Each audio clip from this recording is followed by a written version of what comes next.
தண்ணியா? என்னுடைய மந்திரியவா? என்னுடைய மந்திரியவா? ஐயோ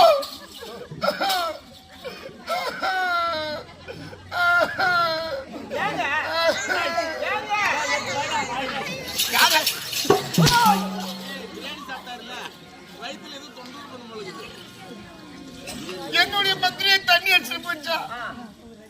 அந்த ஒரு பந்திரை தண்ணி அடிச்சுட்டு போயிருந்தா இந்த ராஜ்யத்திலே நாம இப்படி என்ன அதாவது வந்து இந்த ராஜ்யத்துக்கு யாரா சாப்பிட்டது? என்னுடைய மந்திரி யாரு? ஒரே ஒரு பிள்ளைங்க தான் சாப்பிட்டேன். ஒரே பிள்ளைங்க. ஏறு பிள்ளைங்க. அதானே சீக்கிரமா நான் உனக்கு காரியம் செய்யணும், கர்மந்திரம் செய்யணும், பால் வைக்கணும், இப்படி சாம்பல் எடுத்துவா. தண்ணி தண்ணி எடுத்துவா.